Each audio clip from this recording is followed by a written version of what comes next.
Essa área do digital e do metaverso, tem alguma empresa que, eventualmente, isso em geral não vai ser puxado por uma boutique. São as maiores vão ter mais bala para testar coisas desse tipo.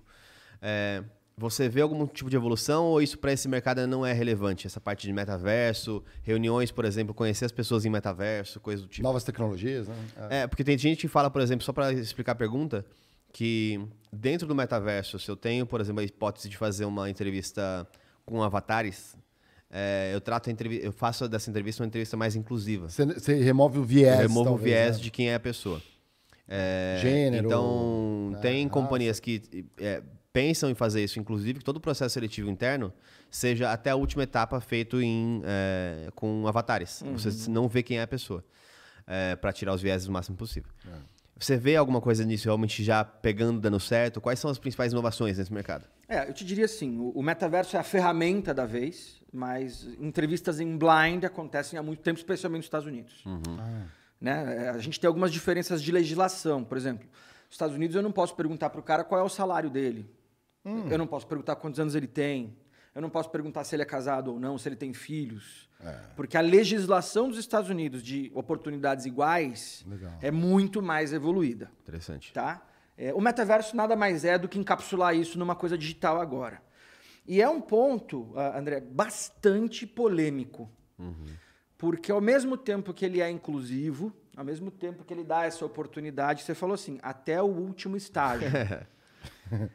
E mais do que isso, vamos imaginar de verdade que, apesar de tudo, a pessoa lá que foi escolhida sem ninguém saber quem é, ela de verdade não combina com a empresa onde ela está entrando. E ninguém vai saber disso até ela entrar. Fato. Então, discutindo muito nos grupos, discutindo isso, assim, isso é bastante válido. Eu acho que é um movimento, né?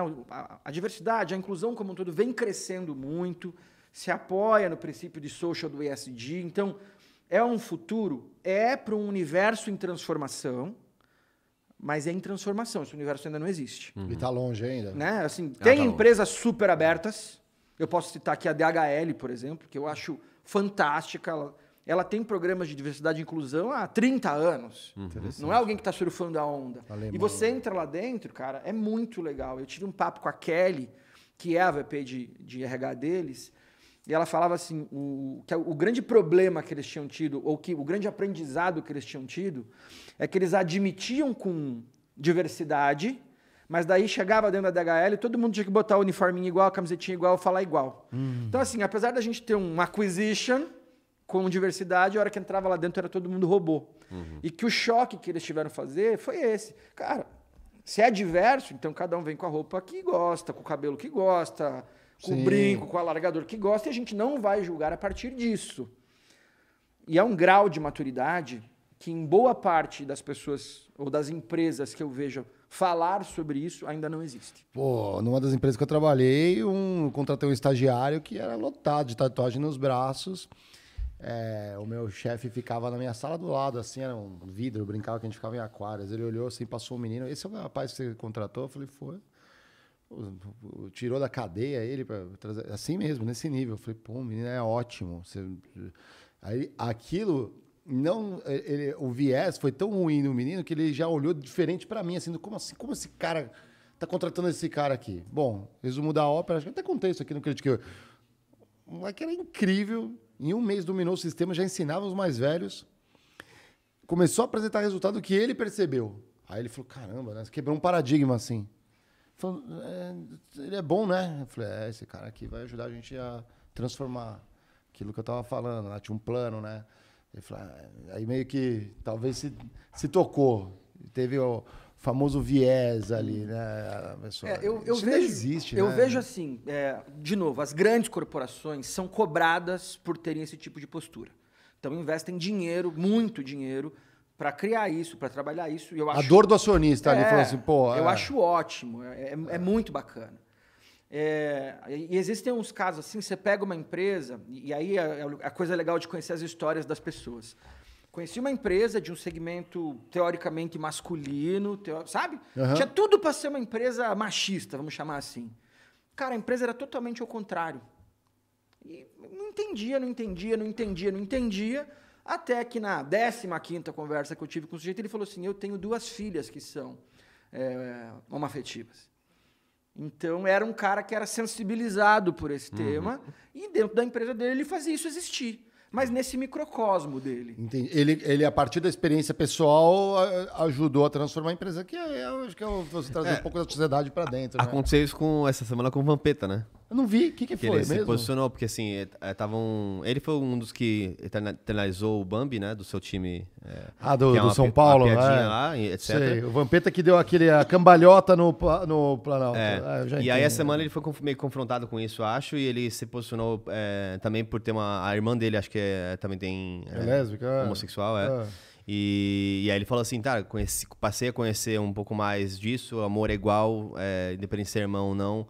Então, acho que essas relações pessoais acabam depois fomentando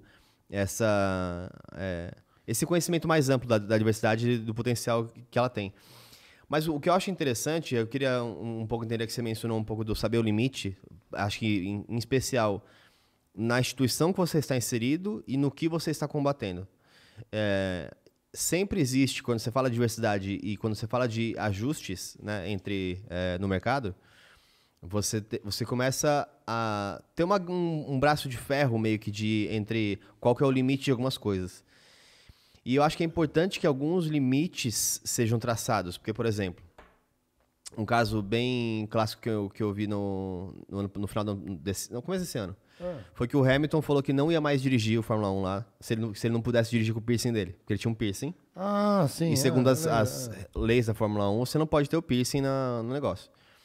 E aí ele joga isso pro mercado, pra todo mundo, fala assim, que absurdo não poder usar o piercing no negócio. Eu não sei se por causa de colisão, aquela coisa pode dar alguma, mas imagino O problema é a colisão. Se ele tiver uma colisão e for pro hospital, ele não tem tempo pra, por exemplo, vai na ressonância magnética e puxou o piercing. Então, assim, não pode, nem atleta não pode usar Sim, nada. Eu não vou usar um soco inglês. Né, Qual que é o limite para as pessoas que chegam em um ambiente em geral e querem inovar, ou querem questionar, às vezes, que são coisas que são burras. Não pode usar pulseira. Pô, a pulseira não tem nada a ver, ela não é de metal, ela não vai... Sim.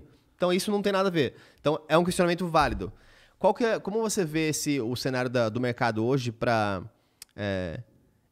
discutir esses limites? O que é ultrapassado e o que é só uma vertente do mercado? André, acho que essa é a pergunta de $1 milhão, porque o mercado está aprendendo.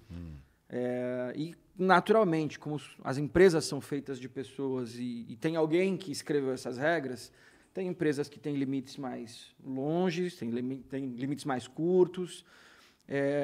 Eu acho que o que eu acho bastante importante, assim, existe as conversas, existe essa abertura, existe essa transformação, e o que é ótimo.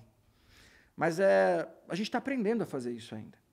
Hoje, quando você olha, né, agora, essa semana que teve aí o Dia do Orgulho, se você correr o LinkedIn, como ele sempre é a nossa maior vitrine do mercado empresarial, toda grande corporação fez uma publicação sobre o Dia do Orgulho. O Festa da Firma postou hoje. Né? E o resto do ano porque não tem mais. Está na pauta, legal. Mas, de novo, as grandes corporações não são 10% das empresas que estão no Brasil. Elas ditam tendência, sem dúvida. Mas a gente está no meio desse processo. Sim. Né? E é um processo que, se a gente for pensar, ele é longo, de muito aprendizado, e no final, se você perguntar o que eu realmente acredito, quem vai mandar na velocidade dessa coisa é o consumidor. Porque foi assim com reciclagem lá atrás, foi assim com triple bottom line, agora repaginado aí com ESG. Então, assim, a partir do momento que a empresa vende menos porque ela não está sendo assim, é a força do dinheiro. E quando é greenwashing, né? Quando aquela é uma mentira, a galera pega logo. E aí a punição é mais dolorosa para a gente viu agora, com vários layoffs aí das techs, um monte de empresa que falava que era super legal e demitiu não sei quantos por vídeo, o outro foi por carta, o outro não sei... Então, peraí, que discurso era aquele? Teve gente aí que foi demitida por e-mail... por erro, chega antes na caixa. Aí você fala, mas o que aconteceu? Vai lá falar com a pessoa. Eu já trabalhei em empresa que aconteceu isso. É que esse processo nunca tem um jeito certo, né, mano? Cara, assim, é delicado. Pensa, você faz 90 demissões num dia. De novo, é aquilo. Eu vou lá e... o presidente tem que fazer todas as demissões. Já vi também o ano passado. Não, um absurdo, demitiu 500 pessoas por Zoom. Tá, mas pelo menos foi o presidente da cara para as 500 pessoas. Não, Se ele vai um por um, ele ia até 5 minutos. Então, você tá demitido? Demitido.